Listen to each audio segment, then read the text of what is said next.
നമസ്കാരം.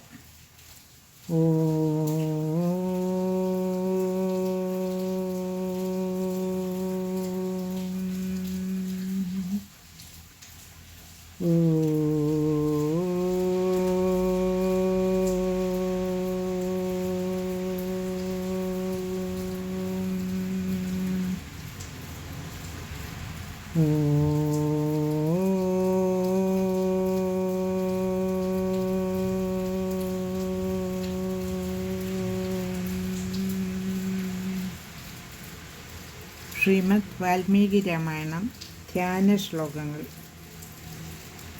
കുജനം രാമ രാമേതി മധുരം മധുരാക്ഷരം ആരുഹ്യ കവിതാശാഖാം വന്ദേ വാൽമീകി കോകിലം.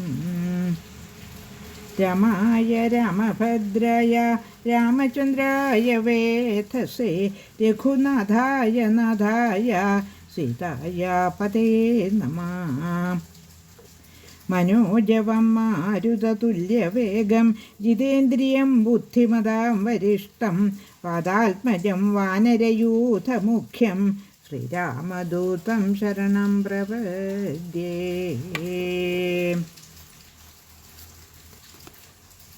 ശ്രീമദ് വാൽമീകി രാമായണം അയോധ്യാകാന്ഡം സപ്തതിതമ സർഗ 27-ാം സർഗത്തിലെ 1 തുടങ്ങി 13 വരെയുള്ള ശ്ലോകങ്ങൾ ചൊല്ലിയിരുന്നു. ഇന്ന് 14 തുടങ്ങി 26 വരെയുള്ള ശ്ലോകങ്ങൾ ചൊല്ലി ഏകദേശമായ അർത്ഥമൊന്ന് നോക്കാം. 77-ാം സർഗത്തിലെ 14-ാമത്തെ ശ്ലോകം. സുകുമാരം ച ബാലം ച സതതം ലാളിതം ത്വയാ ക്വതാതഭരതം ഹിത്വാ വിലപന്തം ഗതോ ഭവാൻ. നനു ഭോജേഷു പാനേഷു വസ്ത്രേഷു ആഭരണേഷു ച പ്രവാരയസി സർവാന്നസ്തന്ന കോദ്യ കരീഷ്യതേ. അവതാരണകാലേ തു പൃഥിവീ നാവതീര്യതേ വിഹീനായ ത്വയാ രാജ്ഞാ ധർമ്മജ്ഞേന മഹാത്മനാ. പിതരി സ്വർഗമാപന്നേ രാമേ ചാരണ്യമാശ്രിതേ കിം മേ ജീവിതസാമർഥ്യം പ്രവേക്ഷ്യാമി ഹുതാശനം. ഹീനോ ഭ്രാതാ ച പിത്രാ ച ശൂന്യാമിക്ഷ്വാകുപാലിതാം അയോധ്യാം ന പ്രവേക്ഷ്യാമി തപോവനം. തയോർവിലപിതം ശ്രുത്വാ വ്യസനം ചാപ്യവേക്ഷ്യ തത് ഭൃശമാർത്തതരാ ഭൂയ സർവ ഏവാനുഗാമിനഃ. തതോ വിഷണ്ണൗ ശ്രാന്തൗ ച ശത്രുഘ്നഭരതാവുഭൗ ധരായാം സ്മ വ്യവേഷ്ടേതാം ഭഗ്നശൃംഗാവിവർഷഭൗ. തത പ്രകൃതിമാൻ വൈദ്യ പിതുരേഷാം പുരോഹിതഃ വസിഷ്ഠോ ഭരതം വാക്യം ഉത്ഥാപ്യ തവുവാചഃ. ത്രയോദശോയം ദിവസ പിതൃവൃത്തസ്യ തേ വിഭോ സാവശേഷാസ്തി നിജയേ കിം ഇഹ ത്വം വിളംബസേ. ത്രീണി ദ്വന്ദ്വാനി ഭൂതേഷു പ്രവർത്താന്യവിശേഷതഃ തേഷു ച പരിഹാരേഷ്യു നൈവം ഭവിതുമർഹസി. സുമന്ത്രശ്ചാപി ശത്രുഘ്നം ഉത്ഥാപ്യാഭിപ്രസാദ്യ ച ശ്രാവയാമാസ തത്വജ്ഞ സർവഭൂതഭവാഭവൗ. ഉത്ഥിതൗ നരവ്യാഘ്രൗ പ്രകാശേതേ യശസ്വിനൗ വർഷാതപപരിജ്ഞാനൗ പൃഥഗ്വിന്ദ്രധ്വജാവിവ. അശ്രൂണി പരിമൃഗന്ധൗ രക്താക്ഷൗ ദീനഭാഷിണൗ അമാത്യസ്ത്വരയന്തി സ്മ തനയൗ ചാപരാക്രിയാഃ.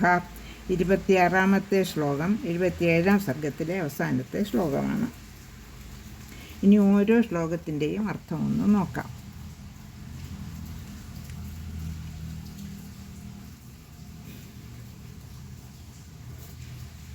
ശ്ലോകം 14. സുകുമാരം ച ബാലം ച സതതം ലാളിതം ത്വയാ ക്വതാതഭരതം ഹിത്വാ വിലപന്തം ഗിതോ ഭവാൻ. ഭരതൻ പിന്നെയും സ്വന്തം അച്ഛൻ്റെ ഓരോ ഗുണഗണങ്ങളോർത്ത് വീണ്ടും വിലപിച്ചു കൊണ്ടിരിക്കുകയാണ്.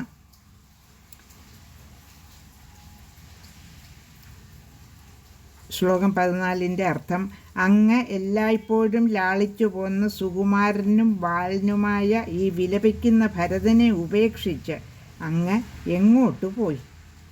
ശ്ലോകം 15. നനു ഭോജേഷു പാനേഷു വസ്ത്രേഷു ആഭരണേഷു ച പ്രവാരയസി സർവാന്നസ്തന്നകോദ്യ കരീഷ്യതി. ശ്ലോകം 15ൻ്റെ അർത്ഥം: അന്നപാനങ്ങളും വസ്ത്രങ്ങളും ആഭരണങ്ങളുമെല്ലാം എല്ലാവരുടെയും ഇഷ്ടമനുസരിച്ച് നൽകിപ്പോന്നുവല്ലോ അവിടുന്ന്. ഇനി ഞങ്ങൾക്കങ്ങനെ സ്നേഹത്തോടെ തരാൻ ആരാണുള്ളത്? ശ്ലോകം 16. അവതാരണകാലേതു പൃഥിവീ നവദീര്യതേ വിഹീനായ ത്വയാ രാജ്ഞാ ധർമ്മജ്ഞേന മഹാത്മനാ. ശ്ലോകം 16ൻ്റെ അർത്ഥം: ഭൂമി പിളർന്നു പോകേണ്ട കാലത്ത് അത് പിളരുന്നില്ലല്ലോ. ധർമ്മജ്ഞനും മഹാത്മാവുമായ അങ്ങ് വിട്ടുപോയ ഈ കാലത്ത് അങ്ങനെ സംഭവിക്കേണ്ടതായിരുന്നു. ശ്ലോകം 17. പിതരി സ്വർഗമാപന്നേ രാമേ ചാരണ്യമാശ്രിതേ കിം മേ ജീവിത സാമർഥ്യം പ്രവേക്ഷ്യാമി ഹുതാശനം. അച്ഛൻ സ്വർഗം പോകുകയും രാമൻ വനത്തിലേക്ക് പോകുകയും ചെയ്തിരിക്കെ ഇനി എനിക്ക് ജീവിച്ചിരിക്കുന്നതിനെങ്ങനെ കഴിയും? അഗ്നിയിൽ ചാടുകയേ ഉള്ളൂ ഗതി. ശ്ലോകം 18. ഹീനോ ഭ്രാതാ ച പിത്രാ ച ശൂന്യാമിക്ഷ്വാകുപാലിതാം അയോധ്യാം ന പ്രവേക്ഷ്യാമി തപോവനം. അച്ഛനും സഹോദരനുമില്ലാത്ത ശൂന്യമായ അയോധ്യയിൽ, ഇക്ഷ്വാകുക്കൾ പാലിച്ച അയോധ്യയിൽ ഞാനിനി പ്രവേശിക്കുന്നില്ല. തപോവനത്തിലേക്ക് പോയേക്കാം. രാമനെ പോലെ തന്നെ വനത്തിൽ വസിക്കുന്നത് പോലെ വസിക്കാനാണ് ഭരതൻ ഉദ്ദേശിക്കുന്നത്. ശ്ലോകം 19. തയോർവിലപിതാം ശ്രുത്വാ വ്യസനം ചാപ്യവേക്ഷ്യ തത് ഭൃശമാർത്തതരാ ഭൂയ സർവയേവാനുഗാമിനഃ. 19ാമത്തെ ശ്ലോകത്തിൻ്റെ അർത്ഥം: അവരുടെ വിലാപം കേട്ടും ദുഃഖം നിറഞ്ഞ അവസ്ഥ കണ്ടും അനുഗാമികളെല്ലാവരും കൂടുതൽ ദുഃഖാർത്തരായി. തതോ വിഷണ്ണൗ ശ്രാന്തൗ ച ശത്രുഘ്നഭരതാബുഭൗ ധരായാം സ്മവ്യവേഷ്ടേതാം ഭഗ്നശൃംഗാവിവർഷഭൗ. ശ്ലോകം 20ൻ്റെ അർത്ഥം: വിഷണ്ണന്മാരും തളർന്നവരുമായ ഭരത ശത്രുഘ്നന്മാർ കൊമ്പ് മുറിഞ്ഞുപോയ 2 കാളകളെപ്പോലെ നിലത്ത് കിടന്ന് ദുഃഖത്താൽ ഉരുണ്ടു. ശ്ലോകം 21. തത പ്രകൃതിമാൻ വൈദ്യ പിതുരേഷാം പുരോഹിതഃ വസിഷ്ഠോ ഭരതം വാക്യം ഉത്ഥാപ്യ തവുവാചഃ. ശ്ലോകം 21ൻ്റെ അർത്ഥം: അപ്പോൾ സ്വഭാവമഹിമയുള്ളവനും വേദജ്ഞനുമായ പിതൃപുരോഹിതനായ വസിഷ്ഠൻ ഭരതനെ എഴുന്നേൽപ്പിച്ച് അദ്ദേഹത്തോട് പറഞ്ഞു. ശ്ലോകം 22. ത്രയോദശോയം ദിവസ പിതൃവ്രത്യസ്യ തേ വിഭോ സാവശേഷാസ്തി നിജയേ കിമിഹ ത്വം വിളംബസേ. ശ്ലോകം 22ൻ്റെ അർത്ഥം: പിതാവ് പോയിട്ട് ഇത് 13ാം ദിനമാണ്. അവശേഷിച്ച അസ്ഥി സഞ്ചയനം ചെയ്യാതെ വൈകിക്കുന്നത് എന്തിനാണ്? ശ്ലോകം 23. ത്രീണി ദ്വന്ദ്വാനി ഭൂതേഷു പ്രവർത്താന്യവിശേഷതഃ തേഷു ച പരിഹാര്യേഷു നൈവം ഭവിതുമർഹസി. 23ാമത്തെ ശ്ലോകത്തിൻ്റെ അർത്ഥം: സമസ്ത ജീവജാലങ്ങൾക്കും ഒരുപോലെ ഉള്ളവയാണ് 3 ദ്വന്ദ്ങ്ങൾ. അതായത് ജീവിത മരണങ്ങൾ, സുഖദുഃഖങ്ങൾ, ലാഭനഷ്ടങ്ങൾ എന്നിവ. അവ അപരിഹാര്യങ്ങളാകയാൽ ഭവാൻ ഇപ്രകാരമായിരിക്കുന്നത് ശരിയല്ല. വസിഷ്ഠ മഹാമുനി ഗുണദോഷിക്കുകയാണ്. ശ്ലോകം 24. സുമന്ത്രാപി ശത്രുഘ്നം ഉത്ഥാപ്യാഭിപ്രസാദ്യ ച ശ്രാവയാമാസ തത്വജ്ഞ സർവഭൂതഭവാഭവൗ. ശ്ലോകം 24ൻ്റെ അർത്ഥം: തത്വജ്ഞനായ സുമന്ത്രരും ശത്രുഘ്നനെ എഴുന്നേൽപ്പിച്ചാശ്വസിപ്പിച്ച് ജനിച്ച എല്ലാ പ്രാണികൾക്കും മരണമുണ്ടെന്ന് പറഞ്ഞു കേൾപ്പിച്ചു. ഇപ്പോൾ വസിഷ്ഠനും സുമന്ത്രരുമൊക്കെ ഭരതനെ ശത്രുഘ്നെയും ആശ്വസിപ്പിക്കുകയാണ്. ശ്ലോകം 25.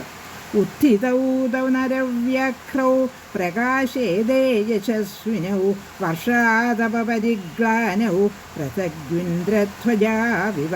ശ്ലോകം 25ൻ്റെ അർത്ഥം: യശസ്വികളായ ആ നരശ്രേഷ്ഠർ എഴുന്നേറ്റു.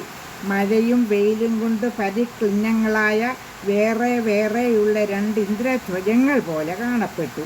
ശ്ലോകം 26. അശ്രൂണി പരിമിദ്ഗന്ധൗ രക്താക്ഷൗ ദീനഭാഷിണൗ അമാത്യസ്ത്വരയന്തി സ്മ തനയൗ ച പരാക്രിയാഃ. 26ാമത്തെ ശ്ലോകത്തിൻ്റെ അർത്ഥം: കണ്ണുനീർ തുടച്ച് ചുവന്ന് കലങ്ങിയ കണ്ണുകളോട് കൂടിയവരും എണ്ണിപ്പെറുക്കി കരയുന്നവരുമായ അവരെ അമാത്യന്മാർ അപരക്രിയകൾ ചെയ്യാൻ തിടുക്കപ്പെടുത്തി. എല്ലാവരും അവരെ ഉത്സാഹിപ്പിക്കാൻ തുടങ്ങി, ബാക്കിയുള്ള ക്രിയകൾ പൂർത്തിയാക്കുവാൻ വേണ്ടി, സ്വന്തം അച്ഛൻ്റെ മരണാനന്തര ക്രിയകൾ. ലോകാ സമസ്ത സുഖിനോ ഭവന്തു.